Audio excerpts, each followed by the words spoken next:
it wasn't easy. It was really, really hard.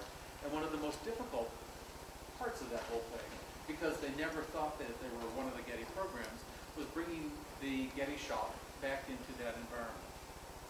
And setting it up so that there were links from objects in the collection to works in the shop and vice versa. And it was interesting when we did that the revenue in the shop went up. And everybody said, oh yeah, golly, it's not about what we have in the shop, it's about the Getty brand. When on the ground, when people walk into the shop, I mean, people didn't ever go to the Getty Museum just to go shopping. Well, some people did.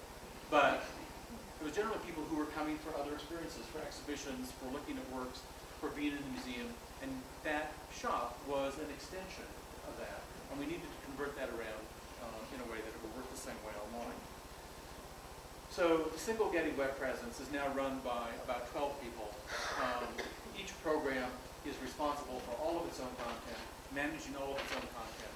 There are single resources like an event calendar, those sorts of things. And what this has done is that it has allowed for a lot of scalability with technology. It's given a single repository or a single target to think about single repositories for what used to be one-off efforts. So we have an exhibition and make an exhibition website. And when the exhibition went down, people would go, okay, done, fine. The website would be sitting out there in cyberspace someplace and people had forgotten about it. And what this allowed us to do was to keep all those exhibition websites as part of the exhibition history of the Getty. This is like sort of a conceptual repository for content. And what that did, it made the investment in that exhibition website much more valuable and much more long-term. An exhibition called Devices of Wonder, which was hugely popular, and had, I'll just take a guess, 120,000 visitors when it was up. An exhibition because it had a lot of interactive things that were really useful, as it turns out, in the classroom for demonstrating, early motion picture cameras and things like that. Was used by maybe 10 times that, say 1.5 million unique visitors coming back to use that. And what happened is, because it had useful devices on it, teachers around the world bookmarked those things. And so it was really important that exhibition stayed up.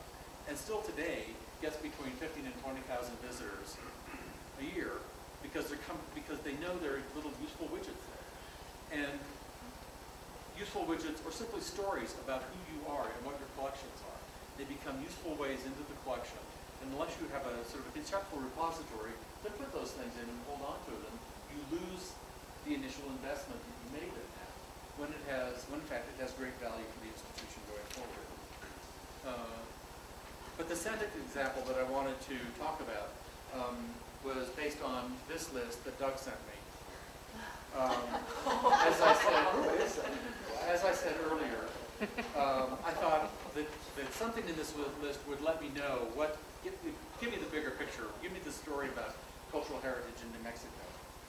This, and I decided, well, let's just walk through this a little bit. Because it occurred to me that given what Anne had said at the beginning of this seemed like a lot to have gotten together already, and it seemed like a lot to manage going forward. So I went to the museum. So I thought, well, I'll go to the Museum of New Mexico page and I'll find out what the structure of the place is. And actually I learned quite a lot here. The stuff in the Museum and Monuments section tells you a lot. It doesn't give you any content at all, but it tells you what the organizational structure of the place is, which was interesting for me today. But I think for most people who might be coming to visit, it's like, no, what do they got? I don't want to know what the organizational structure is already. But one of the interesting things, and this goes to a point, that Nina and Bruce both talked about, or that was at least sent, even if they didn't say it explicitly. It's about the visitor. We're not about anything that isn't useful to the visitor. So I looked in this bar above and I clicked on education. And I wound up at this education site, the title of which is museumeducation.org. Hmm? It's a good name to have. It is a good name. I was surprised. I mean, it's like, I'm glad you got that name. But when you click on the URL and you wind up someplace that doesn't tell you where you're going, you know, like maybe New Mexico, museumeducation.org or something like that. I don't know. But also I was a little confused. I started here and I went there. And I thought, I wonder if I'm still in the same place. And so I really had to kind of look at this. And I really sort of speak, I'm just speaking from the point of view of a visitor who's just like poking around. What are they finding? And so, in some ways, instead of putting the visitor in the driver's seat here, you kind of put them in a little ejection seat. And, from this page, let me see, from that page again, you can click on Become a Member. And then you wind up at this. It links to this page. And because I've been talking to people, I now understand that it's the Museum Foundation that manages membership and all that sort of stuff. But if I'm just like a guy cruising around cyberspace, and I think I'm going to go to maybe a membership page for the Museum of Fine Arts, I wind up here and I'm like, well, what do I do with this?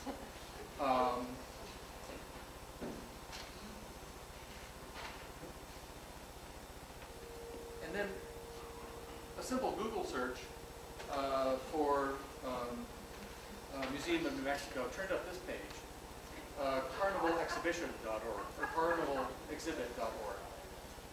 And I looked at this, and there's a lot of really good stuff in here, but you can't get here from any place, from any of those sites on the list that Doug sent me. You can't get here, but you can get here from Google, which is fine. That's, I got there.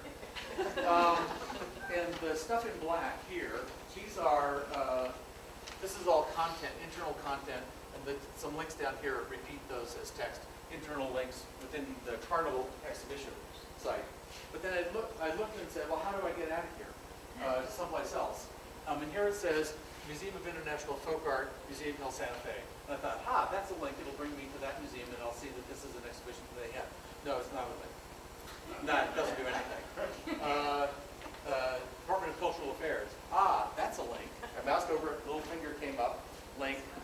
I clicked on that, and I went here. Where's Doug? I know. Well,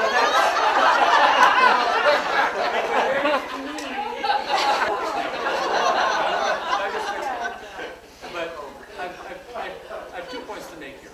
This is not Doug's problem.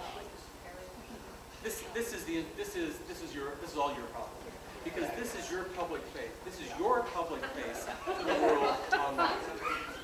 So don't tell me this is a technology problem. Doug can fix it. Doug can fix it, but the fact that it exists is not a technology problem. This is really critical. That we have to begin to imagine that there is something between the curators, for example, or the educators, for example, and the IT staff. That there's something in the middle lubricating that conversation and making these things work for the institution.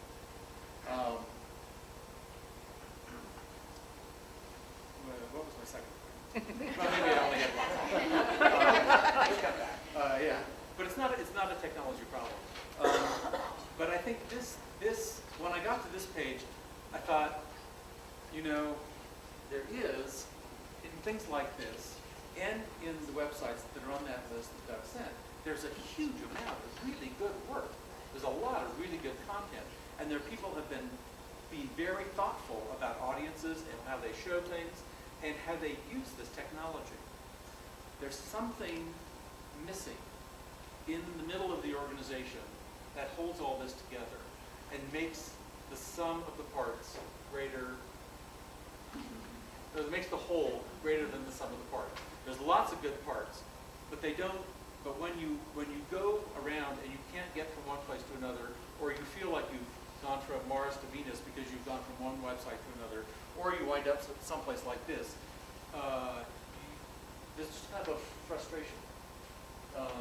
You wouldn't let this happen in your galleries. I don't think.